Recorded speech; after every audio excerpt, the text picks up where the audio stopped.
Okay.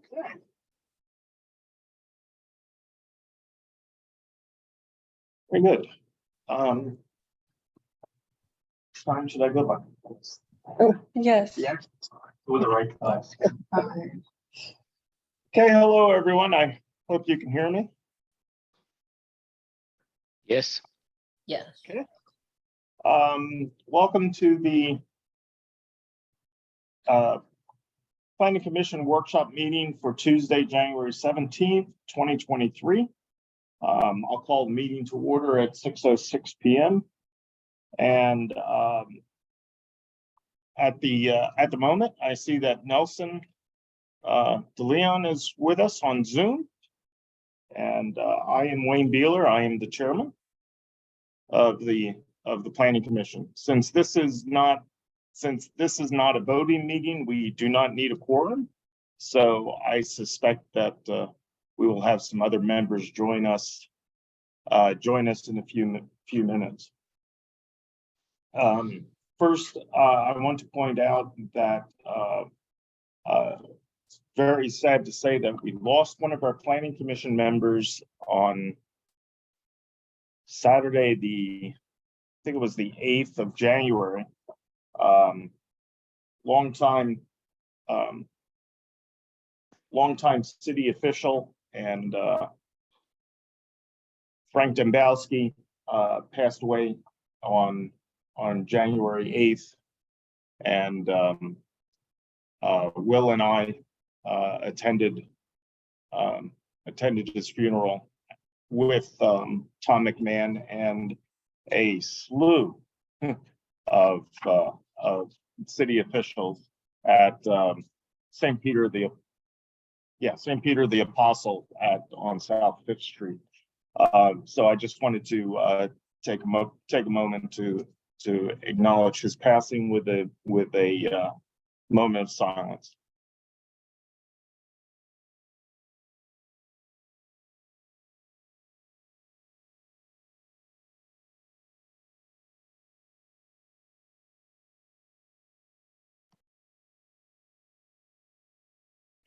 Okay, we will move on to the first item of the agenda, and which is an update to the Wireless Communication Facilities Ordinance Amendment, which is,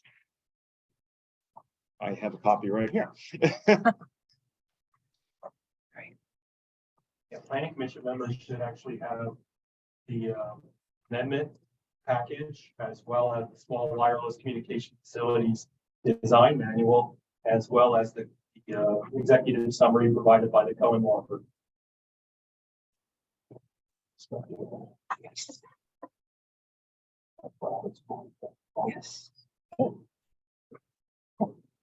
Okay.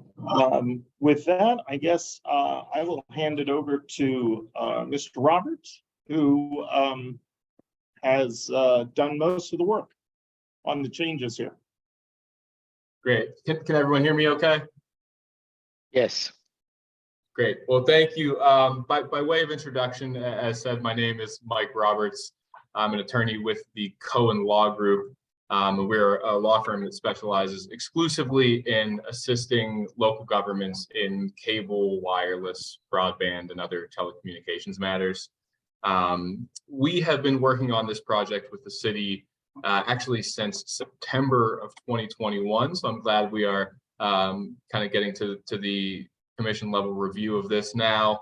And to give a bit of background, I think, as to why this project was necessary, really these amendments are intended to address two changes in law that have happened in the last 4 years now. The first being the third report and order that was issued by the FCC back in October of 2018, and the second being Pennsylvania Act 50 of 2020. What these two pieces of legislation did is they created a unique type of wireless communications facility known as the small wireless communications facility, and I'll explain a bit later what exactly that entails, and limited local regulatory authority over those facilities, and kind of place some guardrails on the ways that we are permitted as local governments to exercise that authority. So in order to ensure that the city's wireless communications facility regulations were not in violation of federal or state law, it was necessary to update the existing kind of chapter 600 part 21 regulations relating to wireless communications facilities. I will say something that I think is probably obvious to all of you, which is this is a very lengthy ordinance. With that said, the changes that were made are quite targeted, in fact, and relating almost exclusively to those small wireless communications facilities.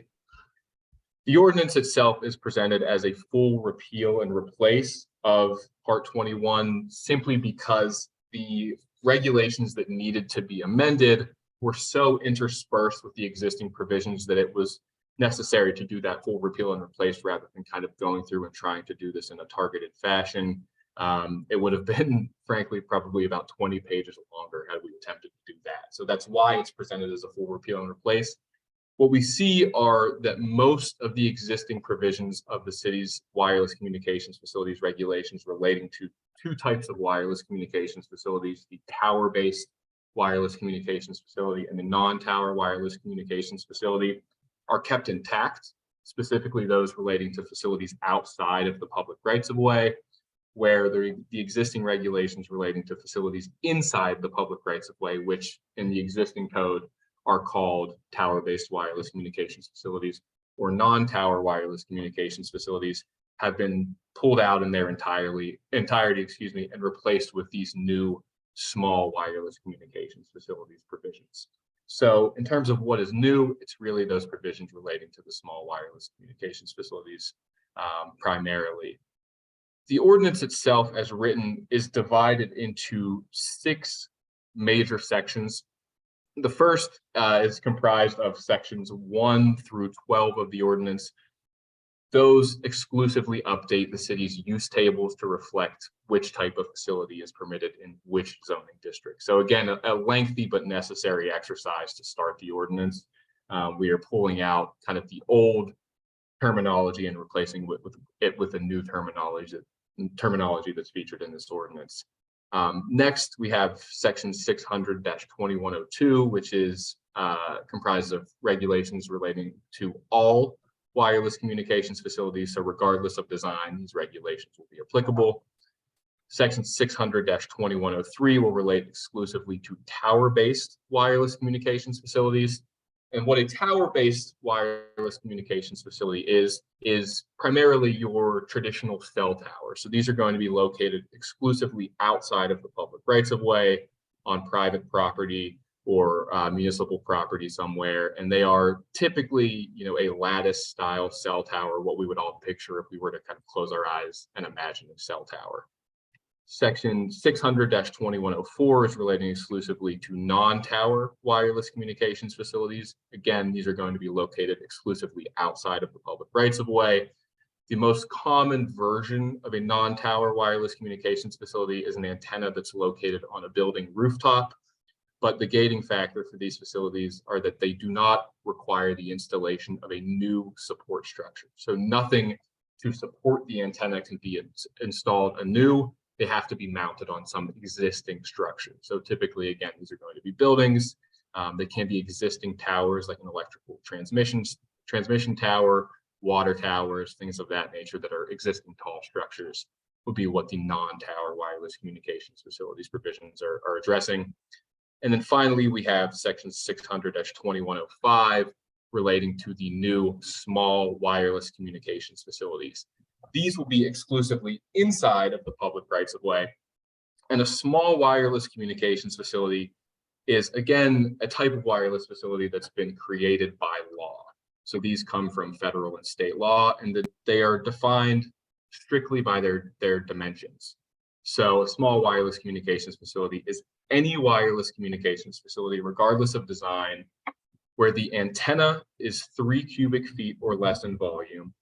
The structure to which it's attached is 50 feet or less in height, and that would be including the antenna itself.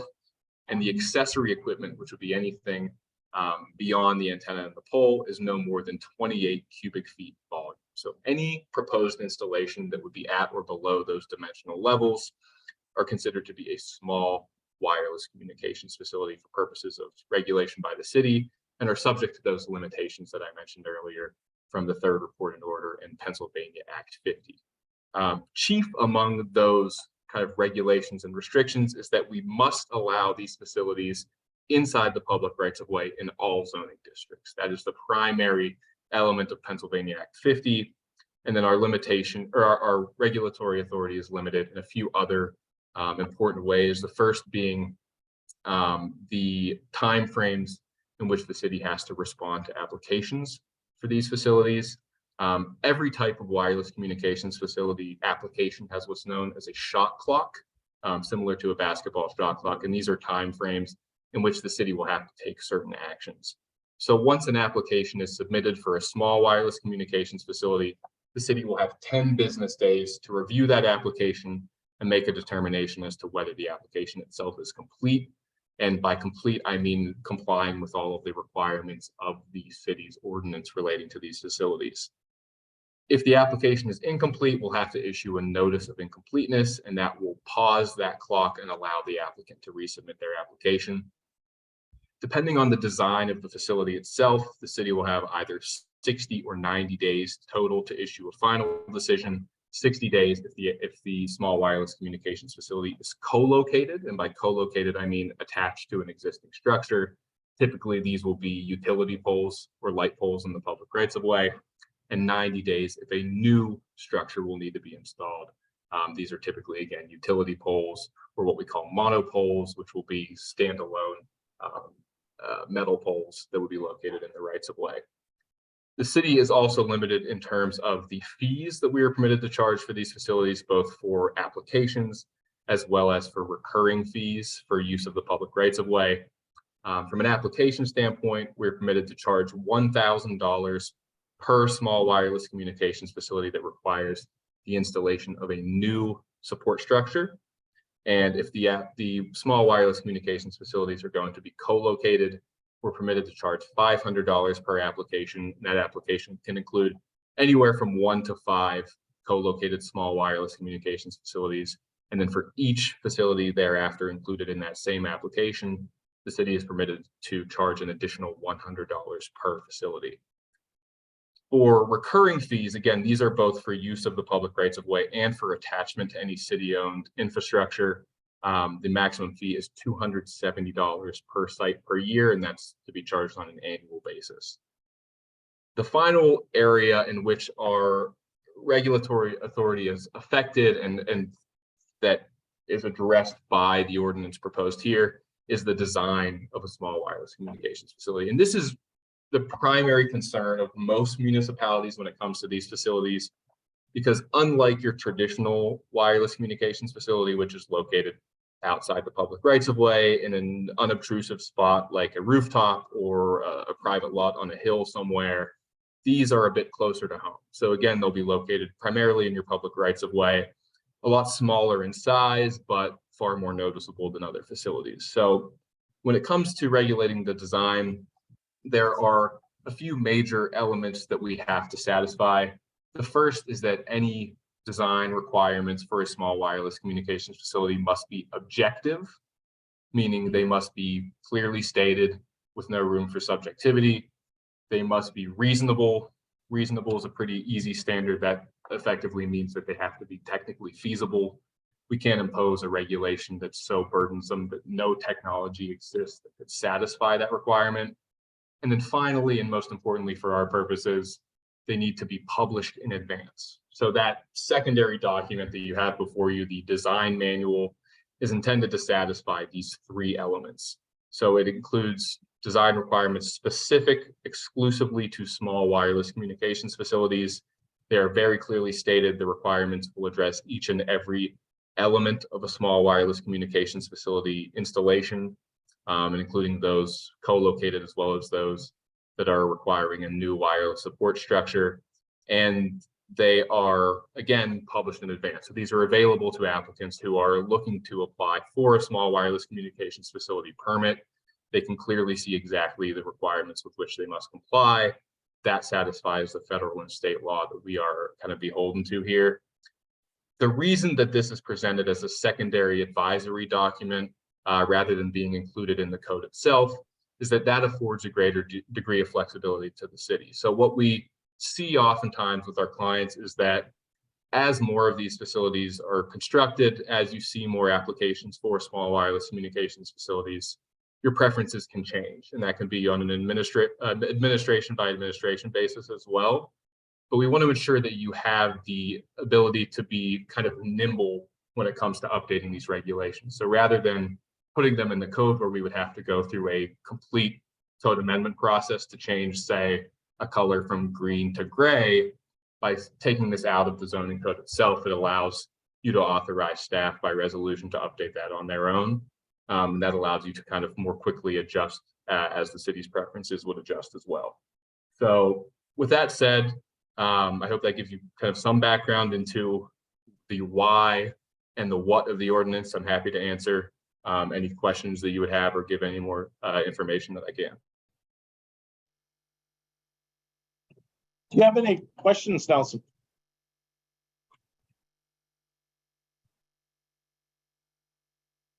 Oh, Nelson, you're muted.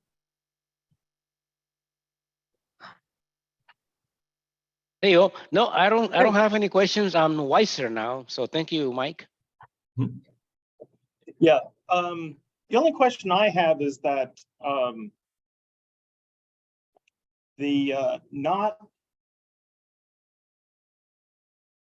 not everything that is in the public right of way is owned by the city.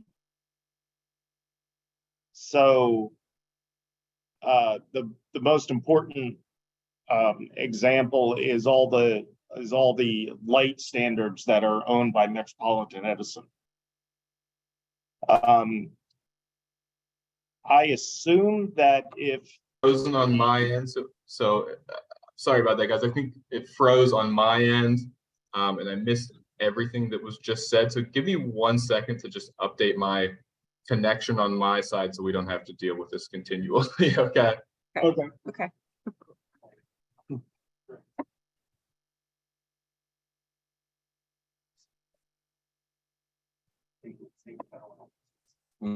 Okay, that's what I would figure. Yeah.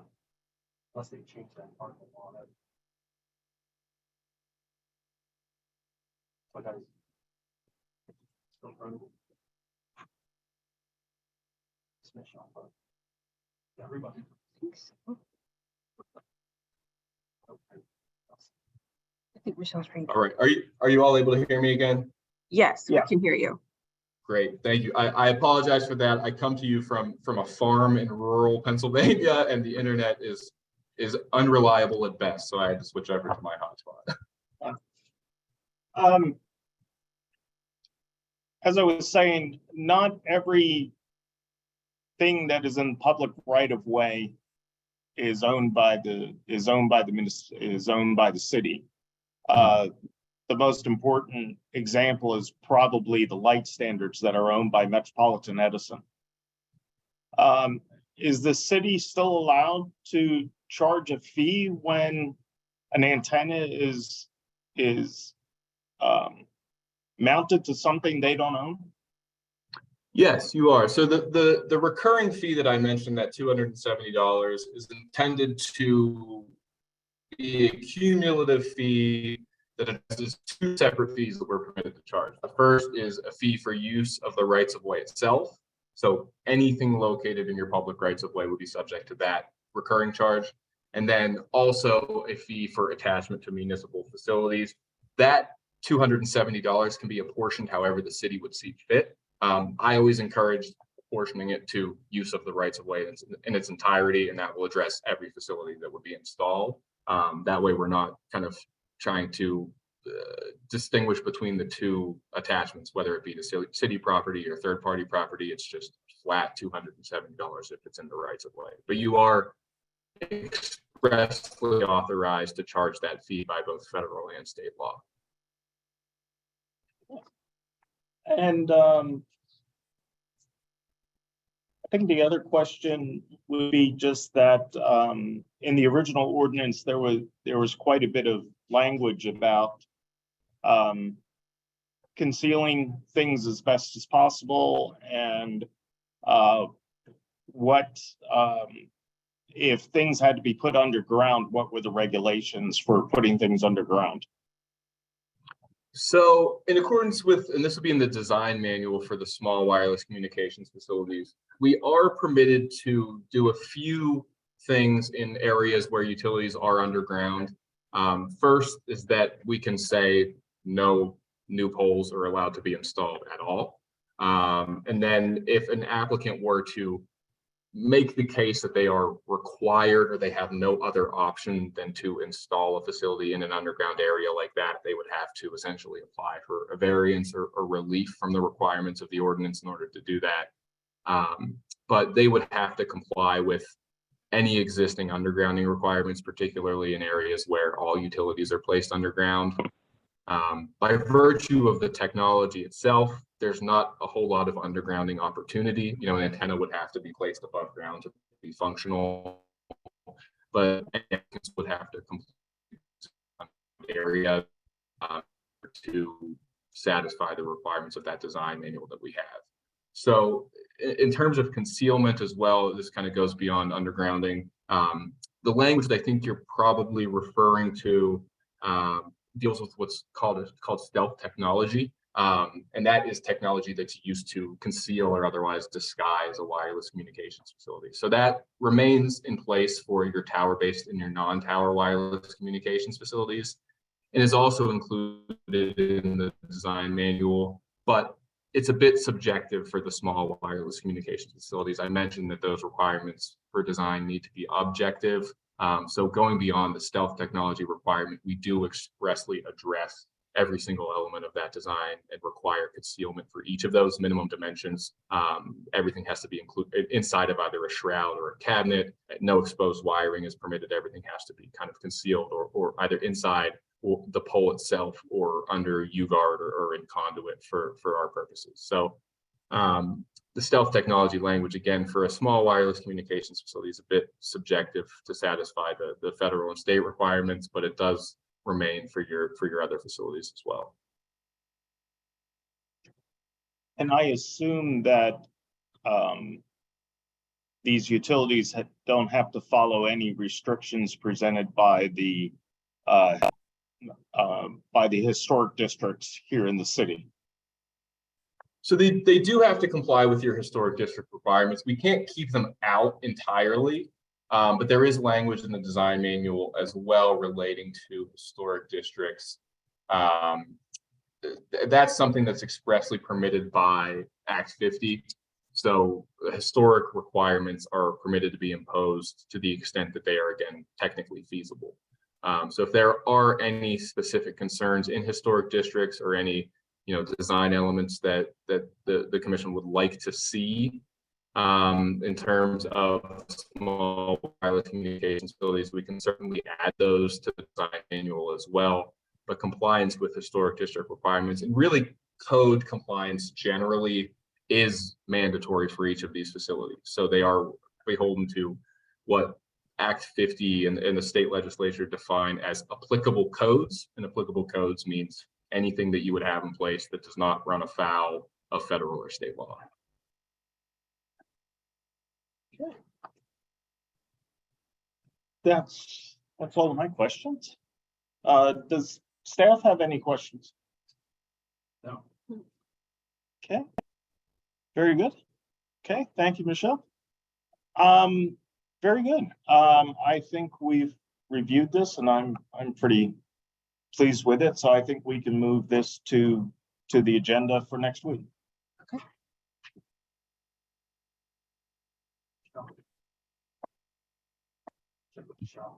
Yeah. Do you agree, Michelle? Yes. Okay. Yeah, we've worked with Cohen in drafting similar ordinances in other jurisdictions, and I'm comfortable with this. My only question, however, Mike, is you have a specific penalty under part 21. Is there a reason that can't be covered under the general penalties, or is that just for in the zoning ordinance? No reason whatsoever. So if you have general penalties that you prefer, we can certainly point to those instead of imposing a distinct penalty for these. We include violations in our ordinances just in case they don't exist somewhere else, but we can certainly point to the existing penalties if that'd be preferable. I just wonder if there was a specific reason to do that. I'm more comfortable having it generally, so there's never any confusion. Absolutely. We try to include everything in one place just for kind of ease of enforcement, but I can certainly revise this and get it over to you pretty quickly to point to the existing provisions, or if you'd like to tackle that yourself, either way. I don't have a draft. Does the commission or staff have any follow-up comments to that concern? No, Or any no, we feelings? don't. Okay. If you could do it, specify it to one, I mean, to the one that's already existing, to the general provision, I would be more comfortable with that. Great. I can get that out to you guys tonight. Other than that was my only comment. Mike, do you have any comments with regard or responses to the county comments that were issued on December 15th? I believe that I submitted written responses to those comments. I don't know if those were shared at all. Yeah, I don't- think they've been, most of them were like formatting issues. And I believe I checked against the county review and then the revision that we just received, and it looked like they had all been addressed. Okay. Very good. Then we will move this to the agenda for next week. And I believe we will be able to recommend it to city council for approval. Excellent. Well, I agree. Mr. Chairman, this is Will. Can you hear me? Oh, hi, Will. Hi, sorry I was a little late. I heard part of the discussion. I read the executive summary. And of course, I remember when we approved the amendment of the zoning ordinance before to address these. We used to have to review each one before. You asked about the fee, but the I don't know what you call them, the companies that would be installing these towers or whatever these devices are, they would be able still to lease them to other companies. So usually they're shared, is my understanding, what we learned before. Is that, how would that work in terms of the fee?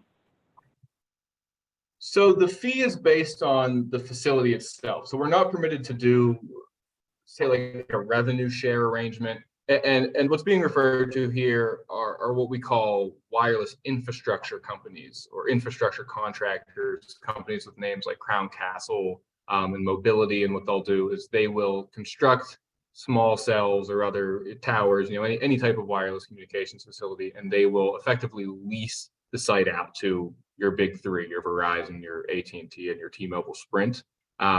Regardless, that $270 per site for use of the rights of way applies, regardless of whether it is a facility installed by an infrastructure provider or a carrier.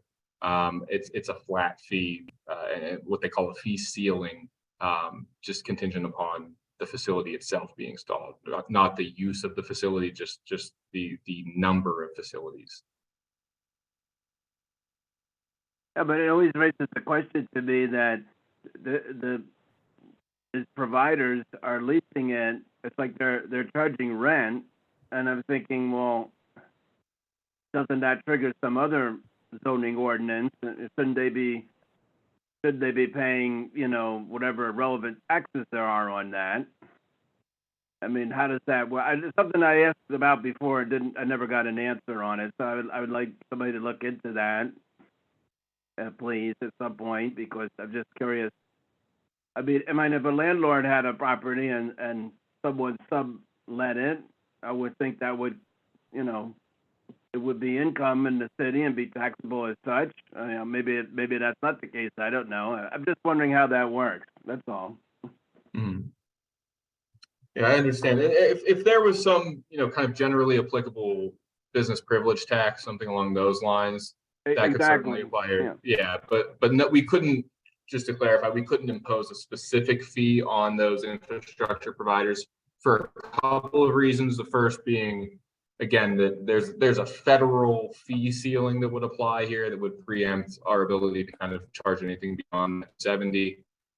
Also, we are not permitted under the Telecommunications Act of 1996, which establishes our general authority to regulate these facilities, to discriminate amongst functionally equivalent providers, they call them. So anyone installing Yeah, I'm the not same in type of facility suggesting, is subject to the same.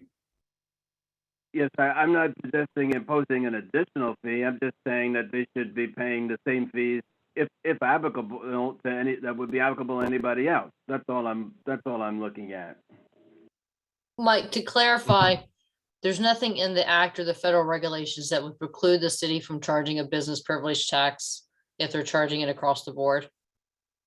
Correct. Right. Correct. That's what I'm looking at to see if that would be applicable, because I raised this at whenever that was 5 years ago. Because I thought, well, this is effectively, it's a business operating in the city, making money. Why would that be excluded from our normal taxing of business privilege tax, gross receipts? And that would, of course, there's sharing with the school district as well on some of those. So, that's what I was thinking about. So if that could be looked into, I'd appreciate it. Thank you. That's all I had a question about. Well, just to clarify, Mike, as long as they would meet the definition in the court's rulings on applicability of the business privilege tax, we could charge that tax as we do to other businesses within the city. Would that be correct, Mike? Yes, with one exception that may come into play here, and that is that a number of the infrastructure providers in particular are public utilities.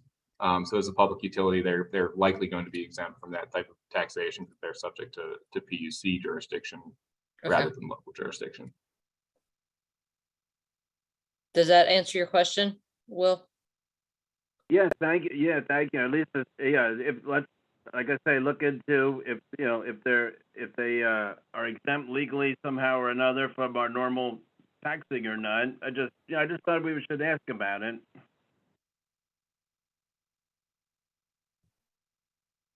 Very good. Did you have anything, Shannon? No, I'm good, thank you. Great Okay. summary.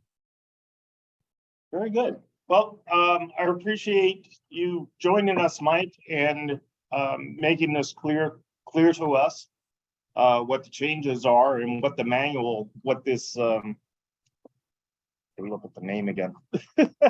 The design manual is all about, because I was wondering what that was about, and your presentation was very clear as to why it's a separate piece.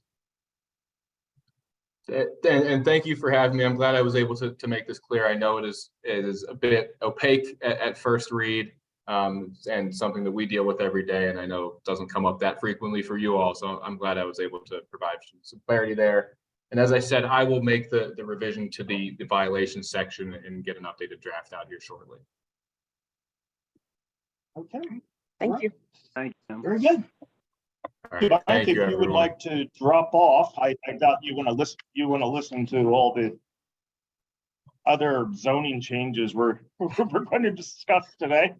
As interesting as they No, may the be, I count don't doesn't think he work. wants to pay me to listen to them, so I'll drop off. All right, Thank everyone you, have a Mike. great night. Okay. There we go. Okay, very good. So then we will Yes. move on to the zoning and Saldo amendments that were sent to us. The phase one amendments, which is 14 pages, is that correct? Yes. Yeah, okay, good. I read the right thing. Oftentimes I wind up reading something and then show up at the meeting and go, oh, I read the wrong thing. So, yeah, okay, I'll be great. Just giving Yes. Brandy the opportunity to put this up on the screen here. Can everyone see that? Didn't open up yet. It's not up yet? Okay. We can see that you're like trying to open up the Word I'm trying. document, but we don't see the actual document. Okay. That was kind of the same thing for the wireless communications too. No, okay. All right. And There you now? Okay, we We can see can now. see it. Okay, good.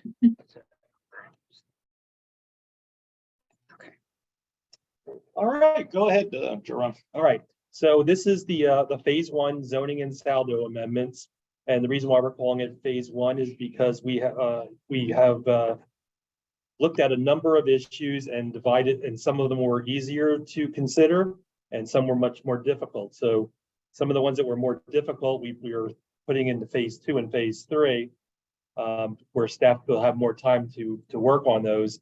Phase one had its own challenges, but we felt that these were something that were clear cut and things that we can address or correct in our ordinances. And there are a variety of topics. We're working off a draft that's dated December 27th. And there are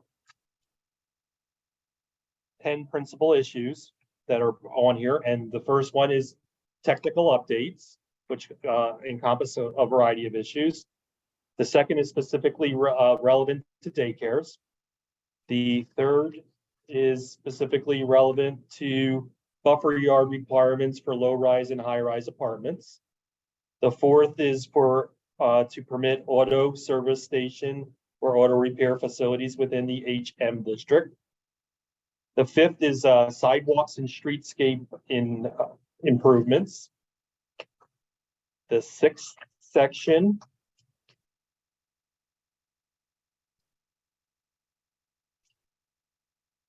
is change of uses. I'm sorry, clear site triangles is the sixth section. The seventh section is change of use, and change of use is something we already considered in the past, so it's now incorporated into the first phase. The eighth is minor land development plans, and that was something we also considered in the past, and will now have them incorporated into this phase one. The ninth is certificate of occupancy for change of use, and the 10th and final is amusement and or gaming devices. So having said that, there were staff worked on this together. However, some of these topics were considered by, we basically assigned them to either myself, to Shannon, to Brandy, or to Tom. So we worked on this collectively, and we're here to answer any questions that you may have. We understand that this may take not just this meeting, but maybe another meeting, but this is the kickoff to discuss for discussion. We do have phase two and phase three possibly in the wings. Probably when we get closer to it, these being adopted, we'll introduce those so we don't get all the topics confused. So having said that, who wants to take the technical updates? Is that you, Shannon? I took a stab at drafting these, and I'm happy to talk through them if that makes most sense, or if you guys want to ask questions. Some of the technical updates are purely technical. They're just issues that as a zoning officer, we wanted clarification on in the zoning ordinance. So the first one was just clarifying who can be an applicant. And so that was just kind of simplifying that the owner has to be the applicant and that they have to execute this affidavit on a form that is provided by the zoning office, which is something they do every day. Zoning permits are not going on to 600-301F. Zoning permits are not issued in the triplicate. So we're just kind of correcting that. The duration of the permit might be something you want to discuss, but you know what we found is that maybe especially during the pandemic, but I think even before and after, sometimes people don't get started right away on zoning permits. And in a zoning office that stays very, very, very busy with a lot of volume, working with applicants to try to get extensions on zoning permits is time consuming and unnecessary. And so we're proposing just to change the ordinance to allow people to have 24 months to get their projects going. And ultimately, I think 60 months to finish their project, which is, let's see, no, it's 36. There's 60 in here, but anyway, they're basically given a little bit more time to complete their projects. Oh, I think it's the next section, 600-414. I should just pull up mine. Yes. To complete their projects. 60 months is consistent with the MPC. Yeah, 60 months to complete their project, which is the same amount of time if they get a variance, which is the same amount of time that's allowed for building permits. And so we're aligning it with the building permits. We're giving them more time, really just from a logistical standpoint, so that we don't have to take the time to grant an extension that we would probably grant anyway. Should I keep going? Just kind of running through this. So that is, once again, a lot of this is just clarifying words like 600-1201 lists criteria and limitations for conditional uses or special exceptions, except conditional uses has its own section in 600-1204D. So we just crossed out conditional. Just to once again kind of clean up the ordinance. So that whole section is kind of based on just kind of cleaning up words to just clean up the ordinance a little bit. Should I keep going? Yep. you Okay, got I'm gonna the- keep you going. got So the- then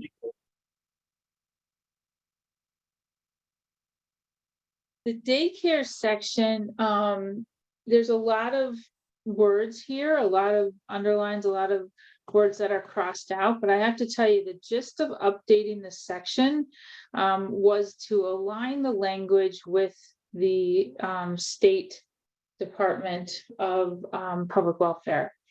So that it was crystal clear to both zoning officers and applicants who are also applying to the State Department of Public Welfare.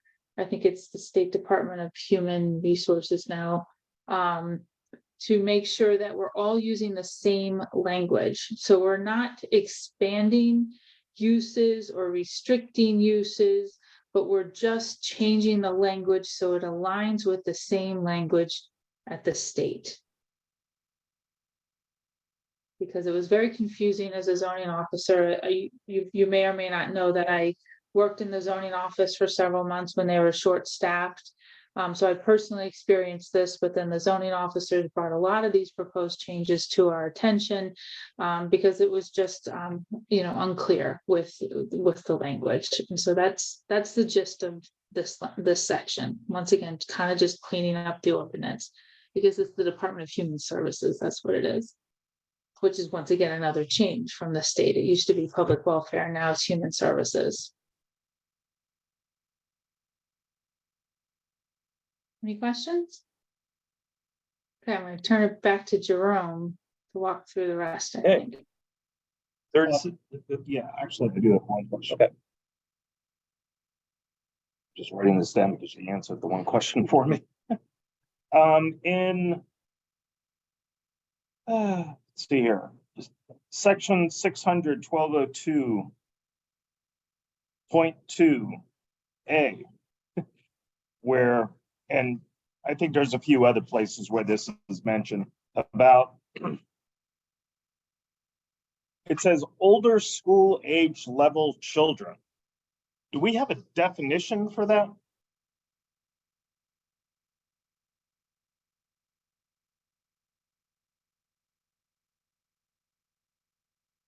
So it's not part of our revision, you're just going to the ordinance. Is that right? Yeah, it would have to be, if it's, I guess the question is, do we define that in our ordinance? Okay, it's 1202A. Can you repeat that Page- section again?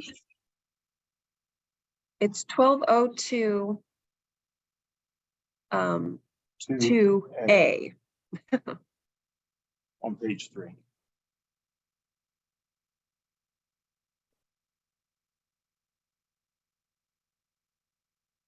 And the sentence says, more than 6, but fewer than 16 older school age level children. And I'm wondering, is there a difference between primary school children, secondary school? And is that defined in the ordinance somewhere? So this, maybe there's. Six, if you're than 16 older. Than 16.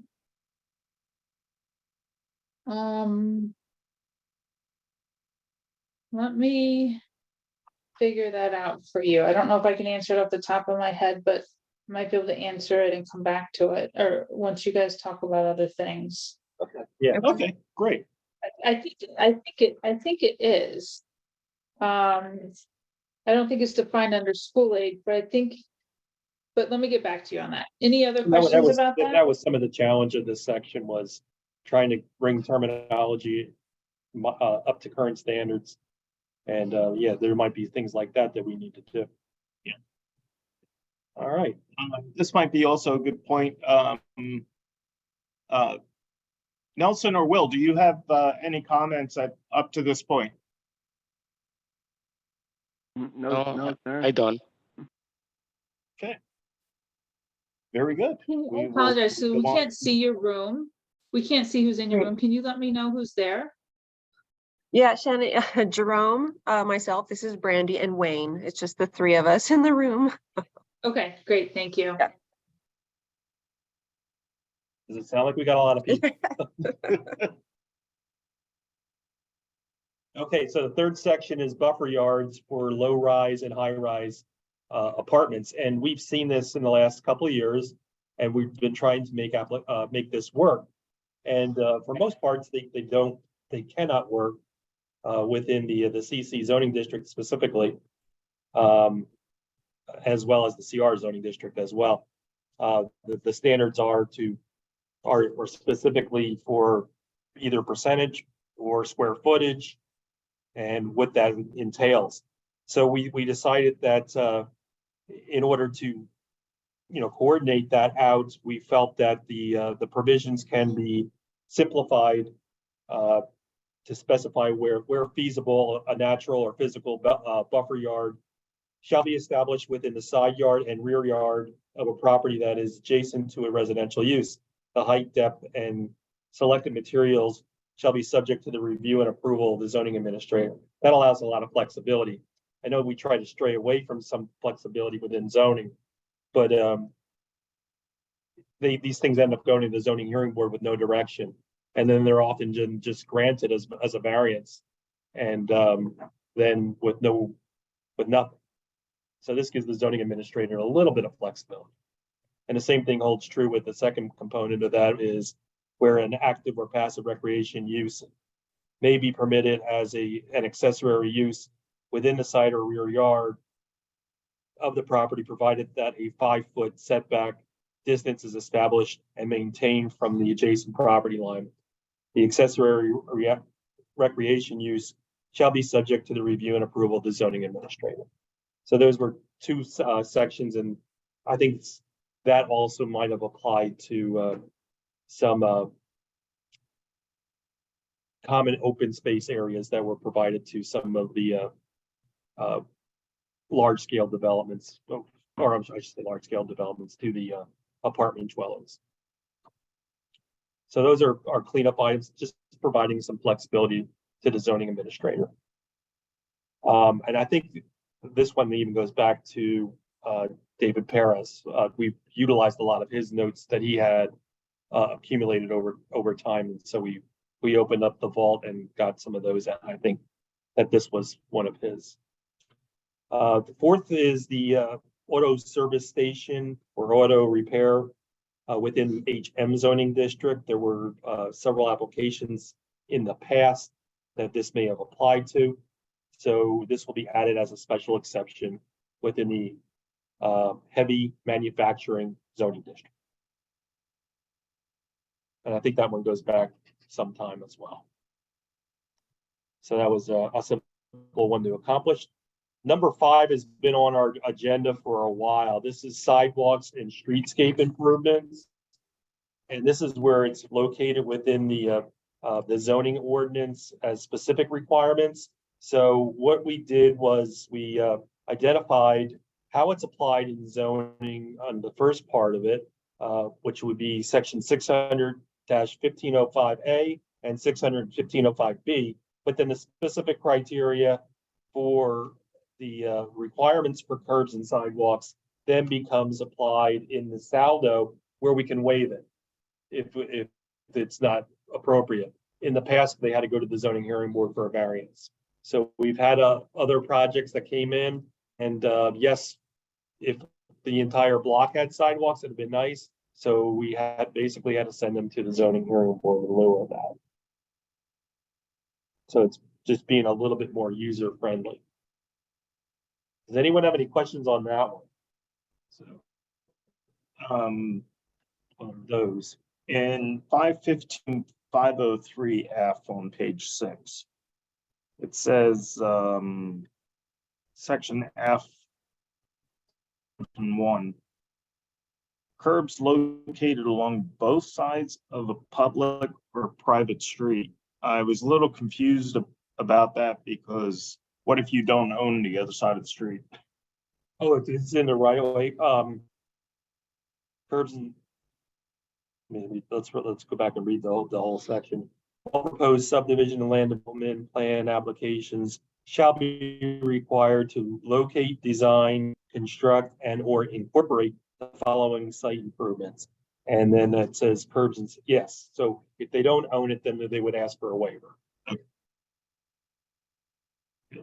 And in subsection 3, it says sidewalks, pedestrian accessible ramps and crosswalks.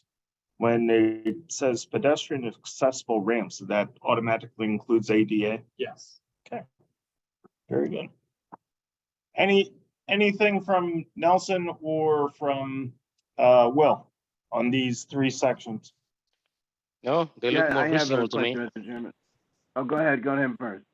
No, I don't have any question. They look reasonable to me. Okay, I didn't hear that.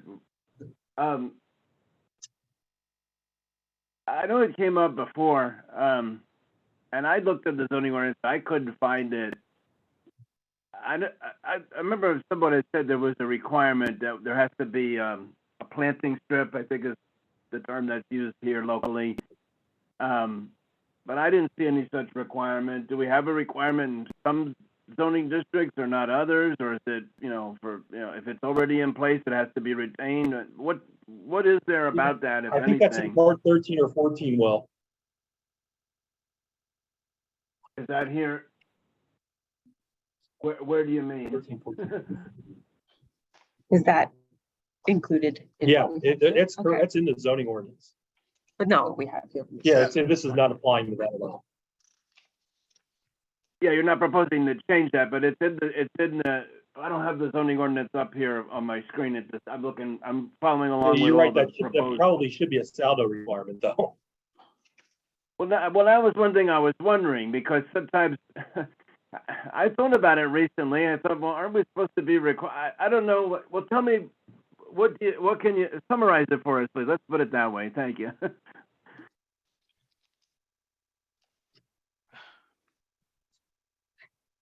Yeah, we did not touch that section, Will. It was,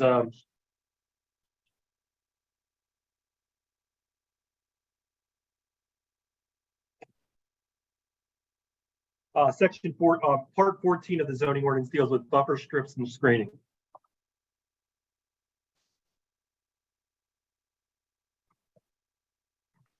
We didn't Yeah, no, touch that's that yet. buffer strips. I'm sorry, I'm not talking about buffers. I'm talking about the grass strips that are on between the curb and the sidewalk. Is that somewhere that in may the, be I coming couldn't up. find it in the zoning ordinance, but that doesn't mean it isn't there.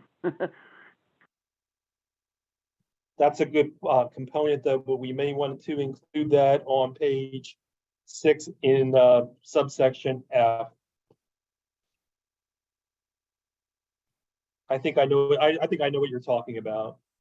Yeah, it goes by different names or even no name in different places, but I mean, we call it a planting strip or grass strip. I say grass strip, you know, I know it's come up before. And it would seem that it would be relevant for this section. Well, I mean, maybe you don't Yeah. need to propose anything different, but while we're on it, it seemed like it would fit right in that section, but I couldn't find it when I Yeah, looked at the I zoning think it ordinance. fits in the. I think it Yeah, fits and in I this was just section as wondering, like, well. what does it actually say? I didn't see, I couldn't find the language. If you could cite what it does say. Because it only ever came up one time, I remember. I would think it should come up, you know, every time we discuss sidewalks and curbs. I think it's either in section 14 or part 14 or part 15. I'll find it and then we'll clarify, but I Okay. think that should also be a Saldo requirement. We ran into it with the Reading School District with a STEM school. I mean, I don't remember if it was that project or what, but I don't think it was that one, but I had it on my mind when we were talking about installing I think it was another project where there were new sidewalks being put in, and I thought, I better ask about that someday. Like I said, I looked for it, but sometimes, you know, there's a lot of sections in zoning and it can get a little, there's overlap and there's cross references, and then some things are in the subdivision and land development ordinance and not in the zone, and you know, like, you know, it's a little hard to find. So I'm asking you, experts, if you know what it said. I mean, I guess what I'm getting at too is this something we as planning are supposed to be mindful of? I mean, whether you propose a change or not, and it does seem like it should be in that section you're modifying, but we should at least be mindful of it and like what we're supposed to do with that, or is it really strictly a zoning matter? Or, No, you know, I you think made it. it is in the zoning and it should go. I think we ran into it with Exeter Hall. Yes, I know we did there, because that's where it came up. I mentioned it came up a few years ago. That's where it came up. You're right. When it was simply the improvements being proposed as a practice field. And we're talking about the Albright College dormitory at 12th and Exeter. And yes, that is exactly where it came up. And they changed the sidewalk there and actually made that strip narrower, which I never said anything about it. And I thought, I wonder what, and I can say, I looked at the ordinance, like, I don't know what the specifics are, but I remember being told at the time they had to keep it. And they were concerned about it. And I thought, well, if, you know, I'd like to keep it if it's possible. If not, I didn't want to hold their project up based on that. But if do you remember, I don't remember it coming up. I remember you mentioning it once or twice maybe over the years as the chairman, but I don't remember it coming up in regard to any of our discussions. I think it's maybe a good idea to think about, should it be a zoning matter or should it be a planning matter? I think our consultant is raising a good question. So, Yeah. I don't know, what do you have? Huh? That's a really good one. Sorry? I'm sorry, I can't hear too well then. On a similar one, we have clear site triangles. Clear site triangles were clearly regulated within the zoning ordinance. We had provisions in the zoning ordinance that really didn't work because we were utilizing a suburban or a rural model, and it really didn't fit. Therefore, we opted to make modifications to section 600-1303, and then put the design criteria in the Saldo component of it, which would be 515, 502, F7. So as you might have recalled, we were discussing this with two projects last month, one being 625 parking lot, as well as the Reading School District for their points of ingress and egress. And the provisions I have on page, or that we have on page 9, are something that I want Public Works to go through and see if they agree with. These provisions would be more adaptable to a urban environment versus a suburban environment. They do have the provisions for establishing clear site as well as site distance, but the clear site triangles themselves, the going into the property is much less than the going in 75 feet, because once you go in 75 feet and then go out 75 feet in each direction to get your isosceles triangle,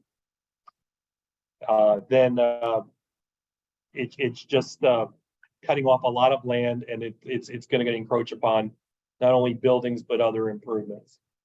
So by coming into the property a little bit, you still have the objectives for providing clear sight, and it doesn't cut off the buildings.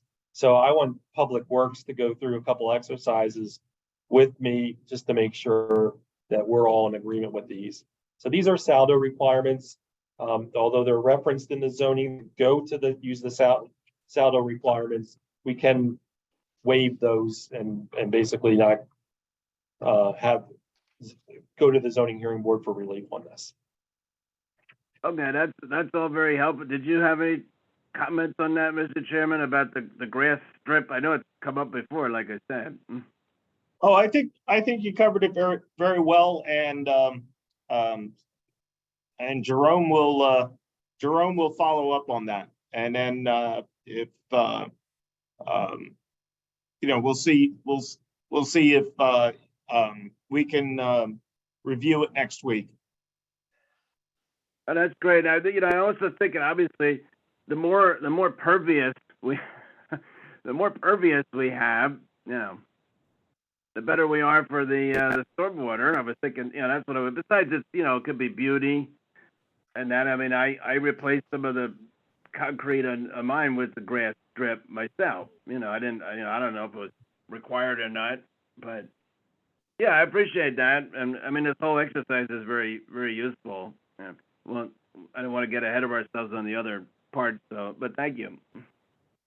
Yeah, these are things I want to, us to, and we're going to see how they work when we get the new applications in. If we don't have these adopted yet, we'll see how they work with those proposed projects as well. And that's why I knew that with both of those projects, that the waivers that they were asking for were consistent with this criteria. All right.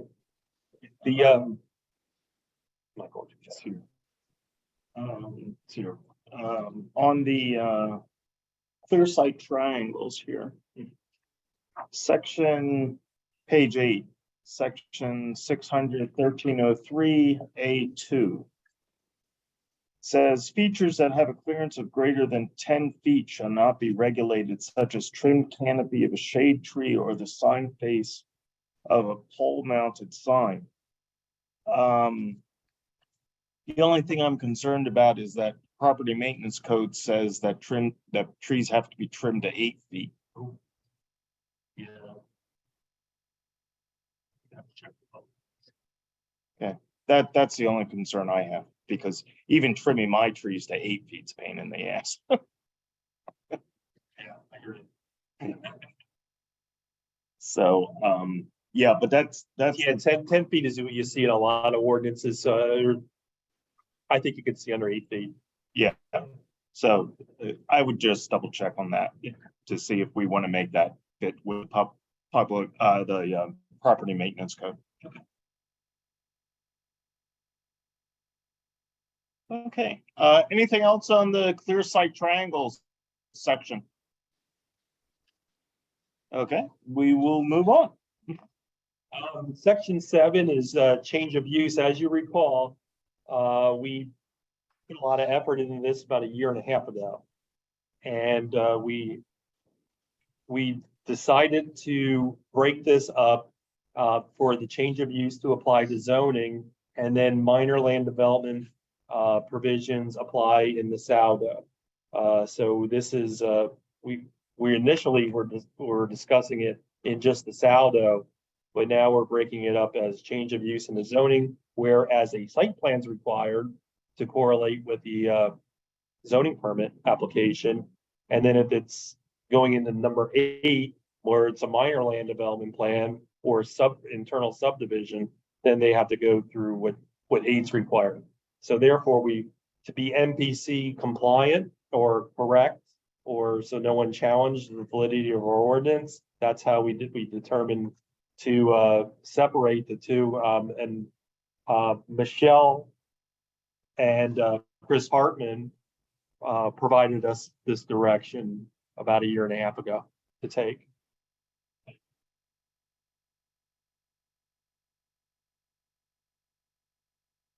So really, it's we didn't add a whole lot into it. We just separated them.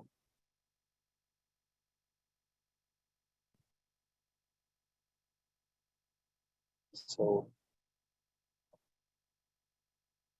The, yeah, the only question I had was, in section 600-610B3, where it says the Department of Community Development Services. I mean, it's okay now because of the way that the city is set up, but if the city ever goes back to the old way of how the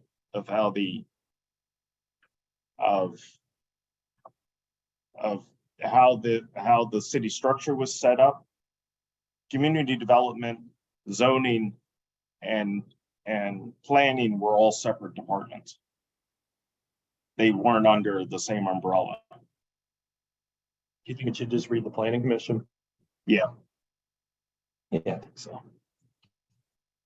I don't see any objections to that. Okay. I think it just makes it clearer rather than having, wouldn't even know why community services would. Since this is zoning, should we maybe say the zoning, the planning Oh. commission in conjunction with the zoning administrator? Yeah. How about You could say the zoning administrator may require the planning commission to consider the change of use. How's that sound? I think so.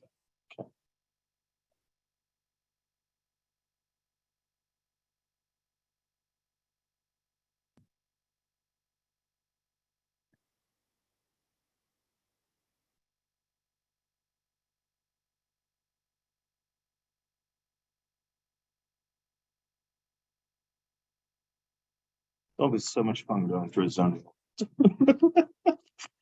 Yeah. All right.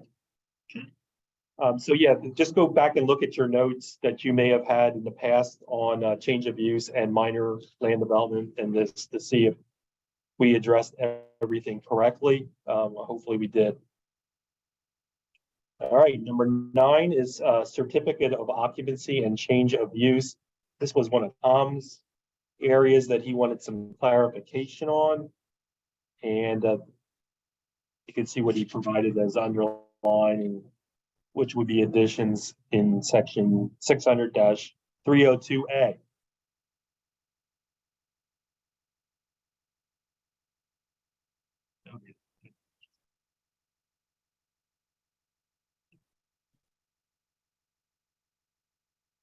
And then finally, the last one is amusement and gaming devices. This is something that I was familiar with, and it looked like it was rather confusing if you look at the definitions for amusement device and amusement arcade, and then try to determine how it works with gaming facility. So the way I'm proposing this is that we retain the definition of amusement arcade, also amusement device, and then also define gaming device, because that's what you see a lot of now in, could be in a restaurant, it could be in a bar, could be in a lot of other places where you do see gaming devices which are protected by laws that have been established by the Commonwealth of Pennsylvania for gaming. The state law says that anywhere that you can sell lottery tickets, you can have you can have a Pennsylvania approved gaming device. And this is where Tom had difficulty then trying to utilize the amusement device and then using the sole definition of what a gaming facility was. So this gives what a gaming device is, and then it also tells you what a gaming facility is. So the end result is that the definitions would then be utilized. Where do we have it now? Okay, under section 600-1010, which would allow for amusement devices and or gaming devices as defined to be permitted as an accessory use to a permitted principal use within the CC, CR, CN, MC zoning districts. And then we provided some parameters that would be fair and reasonable, that would not be inconsistent with state law.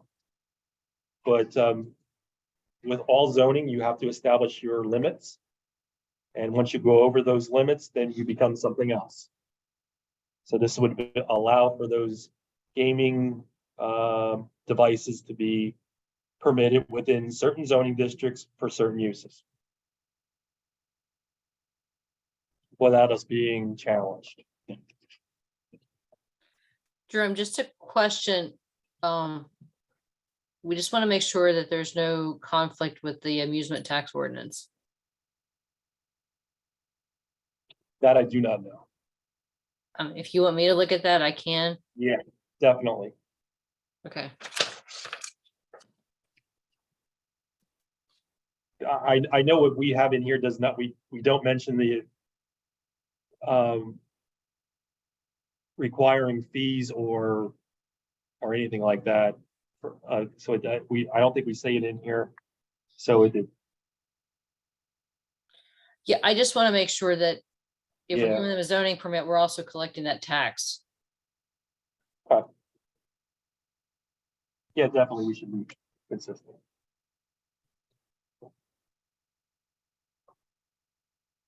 So that's basically phase one. Okay. Nelson or Will, do you have any comments or suggestions? I have one question. For the definition of a gaming device, it's specific to monetary gain or loss. What about those machines where a player can win a prize, but it's not money? What is there a legal Oh, you mean, definition? the house that's over in Lyons. Oh, the works. The works. That's a good example. Where you play their gaming devices, Will, and then you get coupons, and then you trade it in for a little prize. Yeah, or like some of them, the machine dispenses a trinket or whatever. Like, how are those classified? Like skee ball. Or the ones Yeah, with something, the- right, the exact, right, like, or something you see at a amusement park, where you Pull win out you pull out know, the stuffed animal. a I would toy or think a that's stuffed an animal, or it amusement. could be That's an something, amusement it could be because there's something, no- like you say, it could be tokens redeemable for something else, or, yeah. I Well, I haven't, think that's an amusement device. I was gonna second that. I think that's an amusement device because that's not regulated by the state like a gaming device. Well, that's what I was wondering, if that could just be made clear. Maybe it is, because you specify only for monetary loss for gaming device. But just to be clear then, if it's not required to be regulated, which makes sense to me, that would just be an amusement device. Michelle, do you have anything to help us out with that? I think this would be then modifying the definition of gaming device. I think it's clear because it's monetary gain or loss. Okay. Okay, I mean, I could see that. But I thought I would ask. No, I do. You talk about gains of chance being a gaming device, not an amusement device. Are we okay that when I was a member of a nonprofit, we would hold a raffle? We wouldn't need a zoning permit if it was like a once or twice a time event or a year event, annual event. We'd need a game of chance license from the county, but we wouldn't need a zoning permit. Yeah, that's exactly what I was thinking. You need a game of chance from the county, but not a zoning permit, and like door prizes even. Yeah, Not the works kind of examples, but more like when people have raffles. Raffles, exactly. Yep.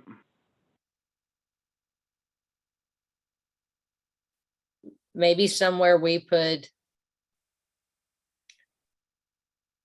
games of chance not exceeding 2 per year or something like that shall not be considered gaming facilities.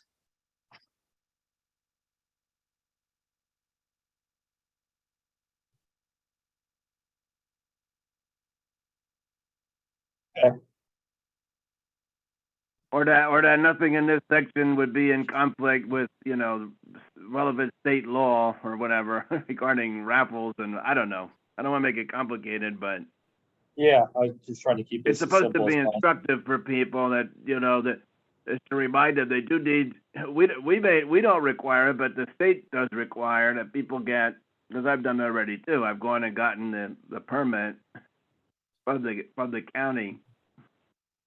But a lot of times people are not aware of it. And they say, well, this is just for a charity. Well, yeah, that's the point. It's supposed to be, it's state regulated. Well, Tom had a lot of concerns with this and we had to just do a little, a lot of discussion with him just to let him know that you can't prohibit them. Yeah, if we could just carve out a small exception somehow. Sure. For games of chance. Yeah, I think that's all that we're thinking, that we're not excluding those kinds of activities. But I'm thinking it makes people aware that those are regulated, just not by the city. We're not misleading them that they don't have to do anything. Yeah, there's lots of places that do that. I mean, for example, a little league baseball team may try to do a fundraiser where they try to do those little square games during the Super Bowl or something like that, and they collect a lot of money, and then there's a big payoff or something like that. So yeah, Yep, I think we can work something in like that. Okay. that's good. Michelle, could we just specifically apply that the games of chance be applied to nonprofit organizations, or? Yeah, and like you said, a lot of them aren't at an event, but aren't at a location. But I know when I was with the city, there used to be a bingo place out on North 8th or North 9th that caused a lot of problems. So that would be a North gaming 9th, facility. yep. North 9th. That would be a gaming facility.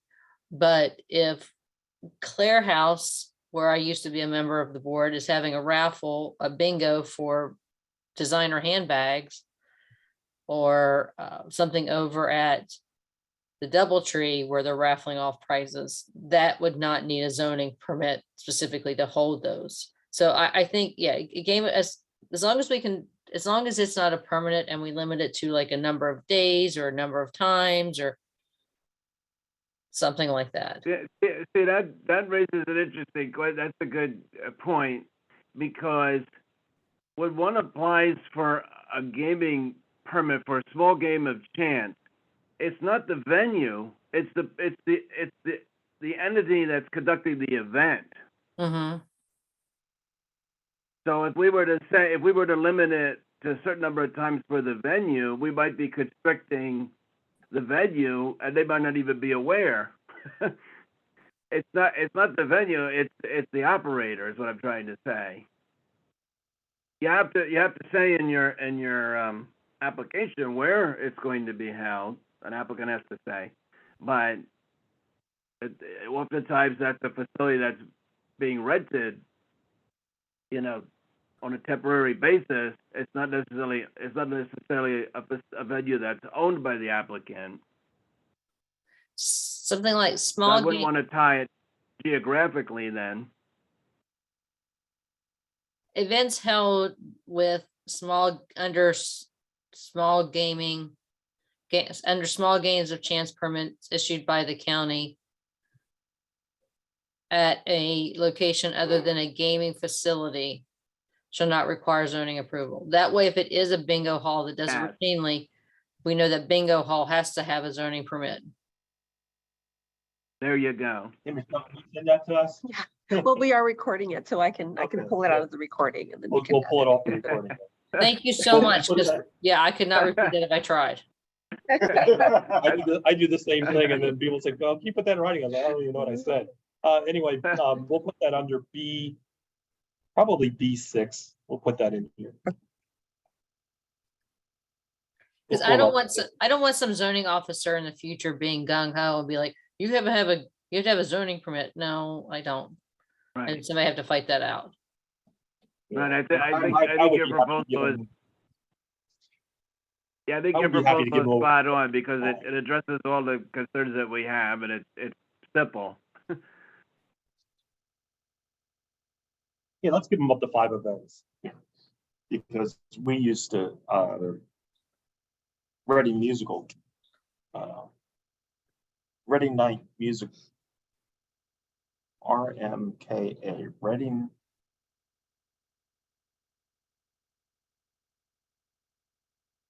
Yeah, The Reading. band parent organization? Yeah. Yeah. But anyway, not the RMF, but the fundraising unit for the high school music programs. It's called the RMKA. Okay. They hold a raffle at all of their concerts. So they could get an annual they could get an annual small gains of chance from the county, but we wouldn't require them to have a zoning permit to do that. Correct. Yeah. Okay. And Sounds they, good to me. and Mr. Chair, they hold those at different venues, right? Well, the RMKA is specific to the high school. So it would always be at the auditorium at the high school. Oh, okay. Well, sometimes some of the events are at different locations. But my point, like I said, my point was that way we're not constraining an applicant to a certain venue. Mhm. Like it's different from like what Michelle brought up about a bingo hall. That's what, you know, Right.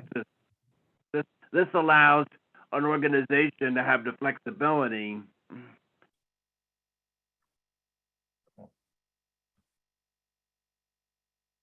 All right. Okay. Sounds great. Do you have anything, Nelson? No, I'm good. Thank you. Okay. Great. I looked up the school age children question, if I can give you a quick Yeah. update. So Wayne, great points. It's not defined in our ordinance. I did find that it's defined in the state law. And so I think what we can do is copy it into our revised ordinance to make sure it's defined. So in the state law, they have a young school age child and an older school age child. The young one is kindergarten until they enter 4th grade, and the older is 4th grade and through 15 years of age. And so I think based on our ordinance, I'll double check. I think we should be able to combine that, but we will use their language, the way they phrase the age, etc., so that A, we define it, and B, we align it with the state. So thank you for pointing that out. Okay. I think that's going to be a great addition. Okay, Um, great. All right. All right. Next, on the agenda is comprehensive plan strategies. Okay, so what Brandy's gonna do, she's gonna be putting on the screen an introduction to the City of Reading Comprehensive Plan 24. This is something that myself, Shannon and Brandy have been working on. And also Tom.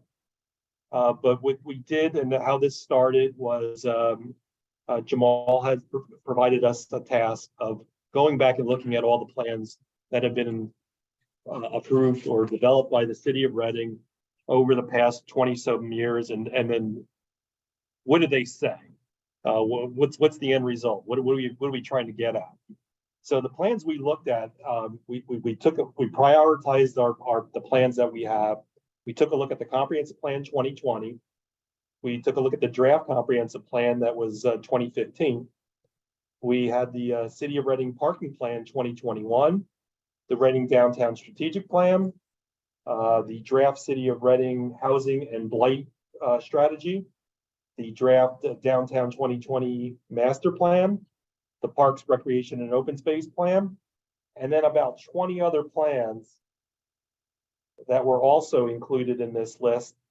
And we were looking for common denominators, or what would the highest priorities that were common amongst all these plans. And what we're trying to do is develop an issues-based plan that can be strategically implemented within a given time period. And what we thought about doing was identifying the 8 to 10 most critical issues that the city is facing and build a plan around that. Then also address some subordinate issues that were also addressed in these plans, but not keeping our eye off the ball. We want to keep the functional components consistent with the MPC, meaning we want to do a land use plan, we want to do a community facilities plan, we want to do a transportation plan. We want to, all the things that the MPC requires for a municipal comprehensive plan. So having said that, and I just want to be brief about this because I'm sure both Shannon has, as well as Brandy has things to add to this. But I'm looking for my finalized list. So we felt that and I'm not going to read all the bullet points, but the bullet points are just to support what the concept was. So the first one we thought was downtown revitalization. We thought that was a key component in all the plans that we reviewed. Also College Town, what all that entails, and I think that the goals and objectives that have been set up for College Town to be promoted is essential. Economic development opportunities within the city of Reading, land use and zoning compatibility. We were going to include a provision where we were into the phase 1 amendments, where we were looking at changing portions of the R3 zoning district to make them CR or CN. But we ultimately, based upon discussion amongst ourselves, thought that was too radical and it should be something that we look at in the comprehensive plan. So if we're going to be tinkering with our zoning districts, we want to make sure that the land use and zoning compatibility makes sense and we address it. 5 is the transportation-oriented development, train station.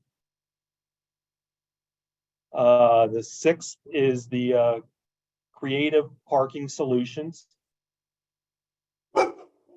7th is active transportation planning, and it just says Brandy next to that because she was. It doesn't on this, what they see. Yeah, I meant to erase that. And then finally, 8 was residential housing and residential housing opportunities. So the bullet points provide you with some idea of what the direction we were looking at. And then we also listed some additional ones that if you feel that some of those should be more of a higher priority, we'll make them a higher priority. But this is the starting point. We had to put some ideas on paper and what to run with.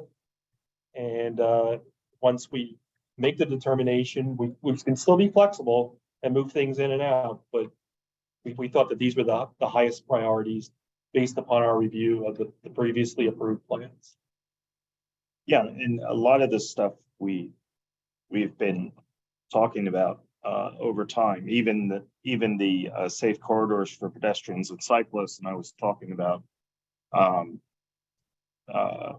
for the downtown, having facilities for renting of e-bikes and scooters. I was in DC over the weekend, and scooters are e-powered scooters are very, very popular. And those, I checked one out, and they're provided by Lyft, of all things. So I was going to check a little bit into that. So, because on Facebook the other day, Steve Reinbrecht was complaining that we allowed where Panavino's is to be now part of Centro Hispano, and that it's not going to be a restaurant. But I explained to him that up on 6th, there's going to be quite a few restaurants in the old Meridian headquarters that Freeman's working on. And he also told me that there's going to be restaurants in the Wells Fargo building when he gets to that. So then, you're going to want a facility like at College Town where they can take an e-bike and go the 2 blocks up the street if they don't want to walk, stuff like that. Yeah, so a lot of these things are gonna have little, branch offs and the correlation with others. So as we do the comprehensive plan, each time we go into, like, say, the transportation and circulation component, we're gonna see how we can address each one of these components separately and then make them implementable.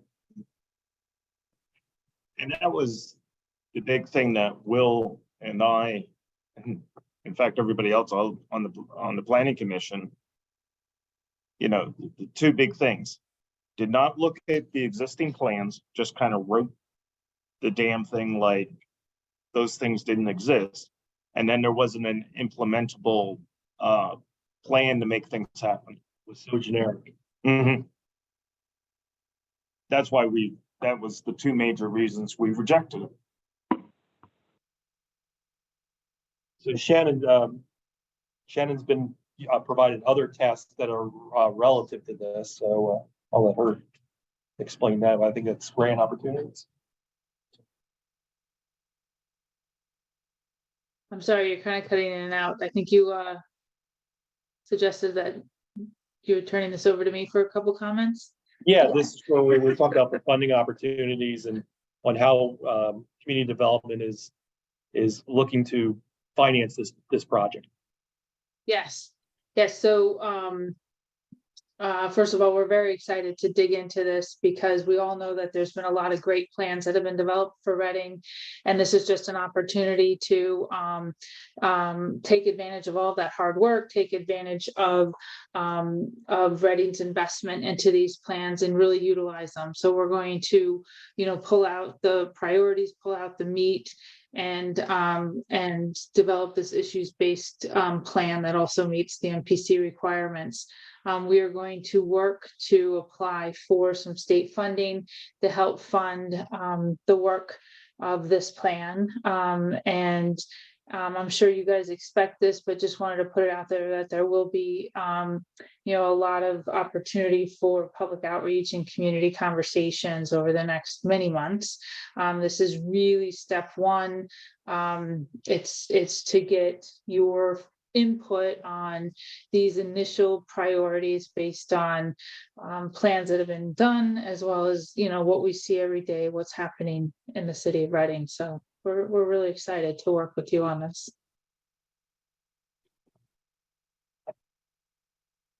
So this was just the introduction. Okay. And I think for all of our upcoming workshop sessions, we'll look to the Planning Commission to build on these concepts. Okay.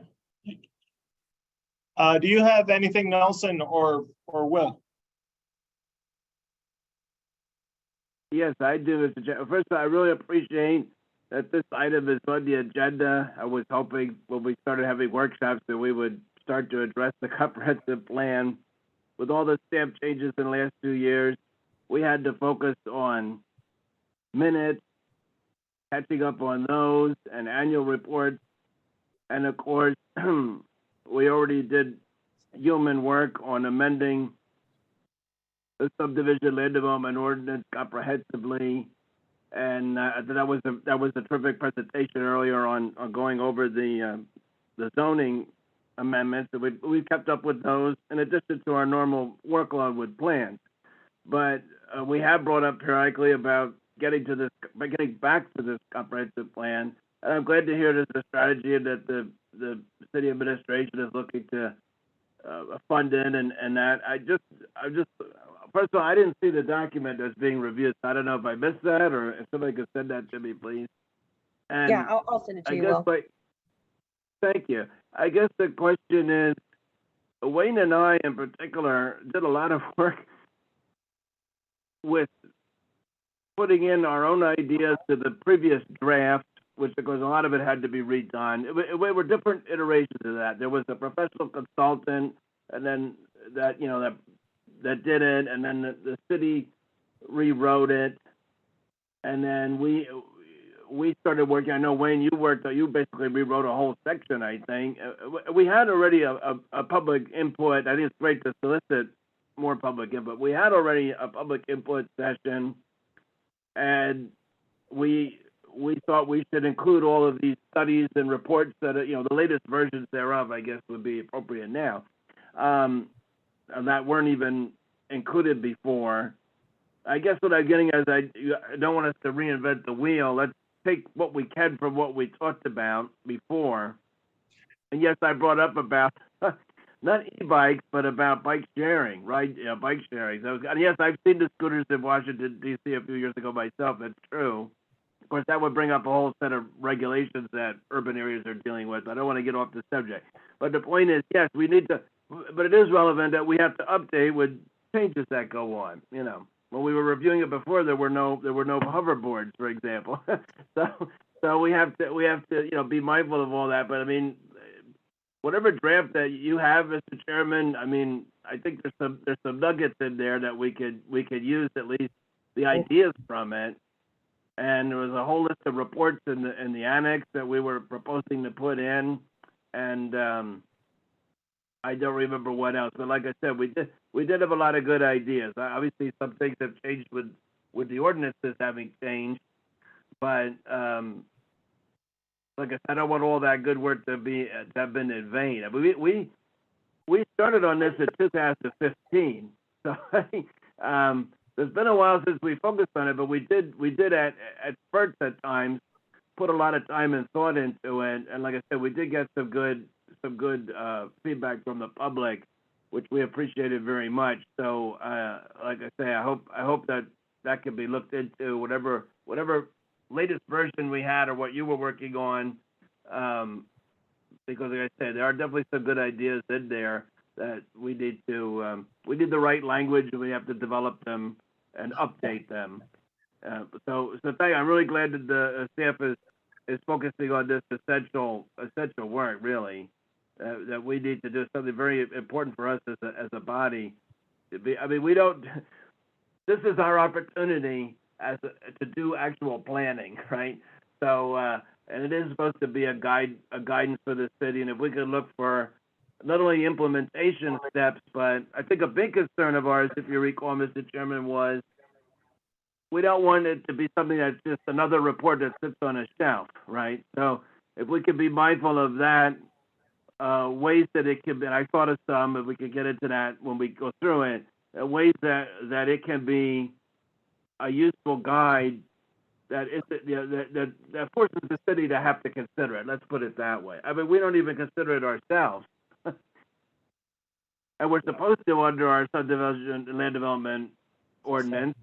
So I mean, that's I think that's a consideration. The implementation, yes, but also actually using the document, what we come up with. Because like we said, it's supposed to be a guide for the city, both the mayor and the council, and as well as for us when we do planning, and it's something that a lot of volunteers spend time on, and the city has spent a lot of money on already. So we definitely wanted to be a useful product, and that's what we were excited. We were making progress updating it, and clearly it would need more updating. But I hope, like I say, what we did before will be looked at, and whatever is useful could be pulled out from that. So thank you. Okay, yeah, I do have all that material, Will, and I'll start pouring through it and bringing it forward. What Brandy's gonna do is she's also gonna send you a link or an attachment. It's a spreadsheet that shows all the plans. And then some of them, they have links to, that you can click on to get access to them. But you'll be amazed at the plans that were done. I mean, we went back as far as 1976 on some of this research, but there's at least 30 some plans Yeah. that you have in the library, and so it'd be wise to use it, and I think we need to synchronize all those thoughts and bring everything together. And everyone can sing Kumbaya. But yeah, that's where our initial thoughts are. And this was developed, took us a few months to get this developed. And we'll probably utilize it as our starting point. Sounds great. All right, so with that, let's see here. Jerome, is there anything that you would like to talk about that's coming up at next week's meeting, our regular meeting on Tuesday? Yes, we have. I have a tentative agenda Yeah. that I could pull up. Okay, Yeah. all right. Very, that. very draft.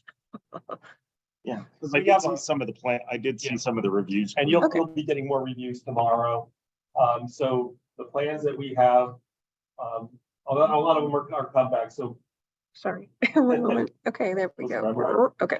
there we go. So Burke's Catholic Pavilion, that's just a minor land development plan, with emphasis on stormwater management and earth disturbance activities. That's at the Burke's Catholic campus. Burke's Burn Street Car Wash you have seen before. It's basically, they're bringing the plans back in. They'll need reaffirmation of approval. Burn Street Storage, same thing. They'll need reaffirmation of approval. The Triple Deuce Car Wash, that minor land development plan with the food truck, that should be ready for approval. We now have the county review. Holy Trinity is making slow and steady progress. The street vacation for Monroe Street, and I think there's another. Lackawanna, Okay. I think. 420 Walnut Street is gonna be, that's the annexation and adaptive reuse. That plan should be ready for approval. 625 McKnight Street, that's the parking lot by the Reading Parking Authority. That should be ready. They were granted their zoning variance by the zoning hearing board, so that looks like it's ready for consideration by the planning commission. Albright Gingrich Library, the renovations, that's in the final plan stage, and that should be ready for final plan approval. And I think the Reading Housing Authority also has their plan brought in, but it was approved with conditions. I just did a re-review. They addressed a lot of the comments that we had. Okay. So there may be one or two others. There'll be some reaffirmations, and we're also researching to see if there's any time extensions. And yeah, so a lot of cleanup looks like that we'll be able to do. That's great. But nothing really that's new. Okay. We may get a breather. Yeah, that's good. Get caught up a little bit.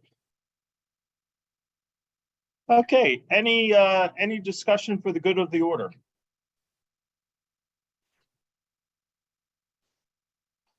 Okay, hearing none, I think we did a fantastic job going over this stuff, and we can adjourn at what is that, 7:49? 7:49, I guess it is.